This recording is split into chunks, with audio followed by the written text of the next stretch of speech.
N'hésitez pas à liker la vidéo si elle vous plaît et si vous êtes nouveau sur la chaîne, n'oubliez pas de vous abonner et d'activer la notification pour ne rater aucune de nos prochaines vidéos. On commence.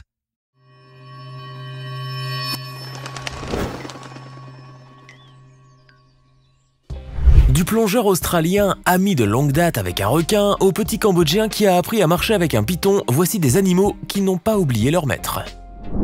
Un lien très fort unit les hommes et les chiens. Et cet exemple émouvant l'illustrera parfaitement. Tout a commencé un jour lorsque Shane Godfrey a recueilli un chiot abandonné sous son porche. Prenant pitié de lui, il l'adopta et le nomma Willy.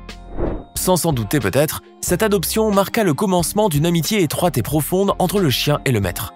Shane a décidé d'en prendre aussi bien soin que s'il était lui-même allé le chercher. Les années s'écoulent et Shane et Willy, devenus inséparables, sont cependant brutalement désunis. Shane fut atteint d'une grippe sévère. Voyant que son état s'aggravait et nécessiterait peut-être une hospitalisation, il décida de confier Willy à sa sœur. Ce qu'il craignait se produisit. L'état de Shane empirait vite et il fut transporté rapidement à l'hôpital où il dut rester bien plus longtemps que prévu, 5 semaines. Après un aussi long séjour à l'hôpital, on n'en ressort pas le même. Shane s'est heureusement rétabli mais il avait perdu tant de force dans son combat contre la maladie qu'il pesait 20 kilos de moins. Shane était presque méconnaissable. Le pauvre chien de son côté se faisait sûrement à l'idée de ne plus jamais revoir son maître. Mais les retrouvailles eurent bel et bien lieu, et elles furent même filmées. Le chien se montra d'abord méfiant et hostile, tant l'aspect de Shane avait changé. Mais il l'a reconnu grâce à son odeur, et ce fut aussitôt une explosion de joie. Shane Godfrey avait bien besoin de cet instant de bonheur, après ce qu'il avait traversé. Sa grippe s'était transformée en pneumonie suivie d'une insuffisance rénale, d'une encéphalite et d'une septicémie. On imagine combien cette épreuve a dû souder l'amitié entre Shane et Willy, et on espère qu'ils ne se quitteront pas de sitôt une nouvelle fois. Sambat, un petit garçon cambodgien, possède en matière de goût pour les animaux de compagnie des préférences assez improbables. Tout a commencé le jour où ses parents ont surpris sous le lit du garçon un petit serpent de la taille d'un doigt, qui s'est avéré être un python juvénile. Bien entendu, ils n'hésitèrent pas à chasser le reptile. Mais celui-ci revint. Et le petit garçon n'était pas mécontent de ce retour, car il trouvait le petit reptile gentil et amusant, et il voulait le conserver. Par chance, ses parents étaient un peu superstitieux, et ils estimèrent que cette réapparition du serpent n'était pas due au hasard, et qu'ils devaient autoriser Sambat à le garder. Le petit en était ravi. Si les parents voyaient d'un œil inquiet ce penchant étrange de leur enfant, du moins, ils étaient réjouis de le voir aussi heureux. Certes, ils auraient préféré que ce soit un chien qui lui tienne compagnie, mais il n'y avait pas grand mal. Sambat a eu tout le loisir de s'habituer à son nouvel animal de compagnie qu'il a appelé Shomran. Ils grandissaient ensemble. Le garçon apprenait à marcher et le python apprenait à ramper. Ils dormaient même ensemble dans le berceau. Aujourd'hui, le python mesure 6 mètres de long et pèse 120 kg. L'amitié spéciale entre Sambat et Shomran, qui s'est renforcée au fil des ans, est si belle à voir qu'elle a donné lieu à des reportages. Le petit Sambat n'a pas grand-chose à craindre de ce reptile pourtant dangereux. Le python, comme vous savez, n'est pas venimeux. Faisant partie des serpents constricteurs, il s'enroule autour de sa proie qu'il bloque à l'aide de sa mâchoire, et il s'en sert en le pressant autour. C'est ainsi qu'attaquent les pythons pour se nourrir des rats ou des lapins. Si à proprement parler il ne perçoit pas l'être humain comme une proie, il lui arrive cependant de l'attaquer. Mais Sambat n'a pas à s'en faire. Il en sait certainement très long sur les pythons et il doit sûrement les voir comme nous voyons les chiens. Au Burgers Zoo d'Arnhem, aux Pays-Bas, vit une colonie de chimpanzés qu'étudie depuis 1972 une équipe de primatologues néerlandaises, parmi laquelle se trouvait un certain Jan van Hoof. En 2016, alors qu'il s'occupait de ses recherches loin de ce zoo, il reçut une bien triste nouvelle. Une vieille chimpanzé matriarche de la colonie et âgée de 59 ans était malade et sur le point de mourir. Cette chimpanzé se prénommait Mama, et elle était bien connue de tous. Jan van Hoof souhaita d'autant plus son rétablissement qu'il avait pris soin d'elle durant près de 50 ans. Jan van Hoof était désolé d'apprendre que la vieille chimpanzé se trouvait dans un état d'affaiblissement si avancé qu'elle négligeait de boire et de manger. On lui apprit qu'elle restait à longueur de temps immobile, recroquevillée, indifférente, comme pour attendre l'heure de sa mort. Le primatologue ne put tolérer cet état de fait et il décida de venir auprès d'elle. On voit les images de cette rencontre si émouvante. La vieille chimpanzé, qui ne daignait pas prendre la peine de se nourrir, se retourne et découvre Van Hoof.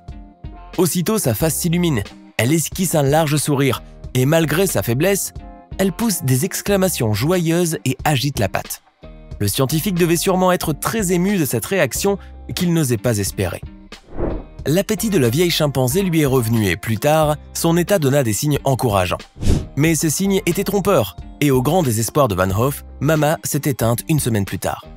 Mais une chose est sûre, la tête joyeuse de la vieille chimpanzé, lorsqu'elle l'a reconnue, a dû profondément marquer le cœur de Jan Van Hove. Et on le comprend parfaitement. Michaela Zimanova, une jeune soigneuse animalière slovaque, était un jour tombée sur le charme de 2 lionceaux femelles dans le Big Cats Rescue Center, un refuge pour animaux abandonnés. Michaela Zimanova a souhaité prendre soin de ces 2 lionceaux femelles, qu'elle a appelés Malkia et Adèle. Ils avaient été confiés aux soins du personnel de ce centre après qu'ils eurent été rejetés par la lionne qui leur a donné le jour. Toutefois, leurs parents n'ont pas vécu une existence libre et tranquille, puisqu'ils ont été domptés pour se produire dans les cirques de l'Europe de l'Est. À cette époque, Michaela a pu tisser quelques liens et s'amuser de nombreuses fois avec ces 2 petits félins, qui ont par chance évité le dressage douloureux que les entraîneurs de cirque imposent aux animaux dangereux.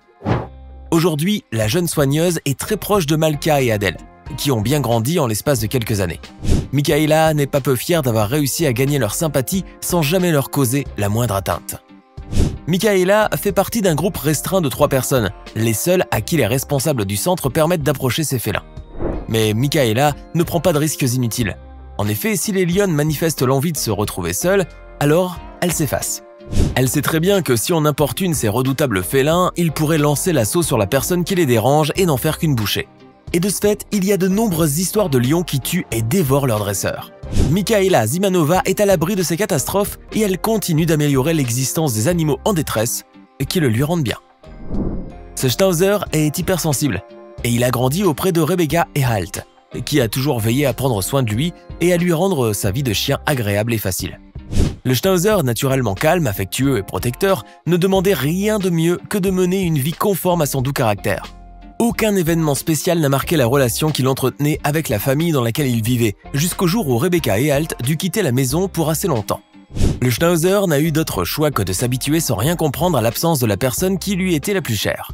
Si les chiens ne se remémorent pas avec tristesse les faits douloureux de leur passé, comme font les humains, néanmoins ils peuvent garder des traces d'émotions marquantes liées à des événements graves. Autrement dit, le Schnauzer a dû éprouver dans l'instant un vide important, sans forcément avoir conscience de la durée d'absence de sa maîtresse. Mais Rebecca a fini par revenir pour le plus grand bonheur de notre chien. Les images montrant les retrouvailles font plaisir à voir. Le Schnauzer pousse des cris de joie suraigus et semble avoir du mal à contenir son euphorie. Le Schnauzer paraît même faire un petit malaise. On le voit s'écrouler sur le côté et rester immobile quelques secondes. Rien de grave bien entendu, et cette petite pamoison n'a pas diminué la joie de la famille enfin réunie. Le petit chien est désormais aux anges et plus rien ne manquera dorénavant à son bonheur. On l'espère en tout cas. Rick Anderson est australien et pratique la plongée sous-marine depuis très longtemps. Il y a 7 ans, il vécut un petit événement curieux et inattendu. Au cours d'une de ses plongées, il avait remarqué la présence d'un petit requin femelle, long d'à peine 15 cm. Il se prit tout de suite de sympathie pour ce poisson qui n'était pas insensible aux caresses. Aussitôt, un petit lien s'était formé entre eux et Rick Anderson voulait lui donner suite. Dans les temps qui suivirent, le plongeur venait souvent voir le petit requin qui grandissait lentement et qui se montrait toujours paisible et bienveillant, sans que Rick lui ait jamais donné de la nourriture. L'amitié du requin pour le plongeur était parfaitement désintéressée. Aujourd'hui, ce requin femelle mesure 1,80 m et il est toujours aussi doux avec son visiteur régulier. Quand le requin aperçoit Rick, il nage vers lui avec empressement, lui tape sur les jambes pour l'inciter à tendre le bras pour qu'il s'allonge pour recevoir un câlin. Ceux qui assistent à ce spectacle incroyable n'en croient pas leurs yeux. Et pourtant, cette amitié entre Rick et le requin n'a nécessité ni effort ni prouesse. Si on n'a pas à s'inquiéter pour Rick, du moins, on peut craindre qu'il ne donne l'exemple à d'autres plongeurs qui n'auraient pas la chance de tomber sur un requin aussi inoffensif. D'autant plus que le requin adorable en question fait partie des requins dormeurs, réputés inoffensifs. Rick Anderson espère en tout cas que son amitié originale aidera à mettre fin aux préjugés sur la dangerosité de ses prédateurs. Entre-temps, le plongeur australien continue d'établir des contacts pacifiques avec la faune marine. On lui souhaite de vivre d'autres expériences merveilleuses. Olga Barentseva est une photographe russe qui aime particulièrement les animaux. L'esthétique de la plupart de ses photographies fascinantes et originales repose sur le lien d'amitié entre l'être humain et l'animal. Olga s'est illustrée par des photographies où apparaissent des mannequins à côté de loups, de crocodiles, de serpents et d'autruches. Et elle désirait étoffer cette sélection d'animaux sauvages en y ajoutant un ours brun. Ce qu'elle voulait surtout, c'était accomplir un acte militant dans le but de réfréner la chasse aux ours bruns du Kamtchatka, en Russie. Si les ours sont bien protégés dans des pays tels que la Suède ou la Finlande, en revanche, ce n'est pas le cas partout et la photographe Olga Barentseva en est bien consciente. L'ours brun du Kamtchatka est le plus gros ours de l'Eurasie et il se nourrit de camarines, de myrtilles, de baies et de saumon. Contrairement à l'ours brun de Sibérie orientale, il ne fait aucun mal aux hommes, bien qu'il soit intimidant. Malheureusement, l'ours brun du Kamtchatka fait rêver les chasseurs russes, qui le considèrent comme un trophée prestigieux. Il est arrivé que des chasseurs payent jusqu'à 10 000 $ pour obtenir le droit de le chasser. Cette situation est proprement révoltante pour la talentueuse Olga Barentseva, qui a donc décidé de produire des photographies destinées à révéler l'harmonie naturelle qui existe entre cette espèce d'ours et l'être humain. Et le but fut trop bien atteint. Ces photographies admirables, réalisées sans lumière artificielle dans une forêt enneigée près de Moscou, semblent extraites d'un conte de fées et font longuement rêver. L'ours est si énorme que le mannequin posant près de lui a l'air d'un petit enfant. Stepan, c'est son nom, est un ours doux et affable et un peu joueur. À l'âge de 3 mois, il a été sauvé par un groupe de personnes alors qu'il était seul et mourant de faim. Depuis, il a grandi au milieu des artistes et a fait de nombreuses apparitions dans les films. Mais la photographe Olga Barentseva ne se berce pas d'illusions.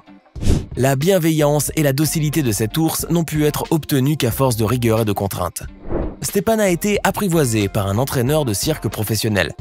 Or, on sait que les dresseurs de cirque ne sont généralement pas tendres avec les animaux qu'ils capturent à l'état sauvage, et que souvent la douce obéissance et l'apparente gaieté de l'animal cachent des muselières, des cravaches, des colliers serrés et des bâtons. En tout cas, Olga Barentseva continue à enrichir son œuvre pour accomplir son rêve, organiser des expositions d'art où serait rassemblé tout son travail.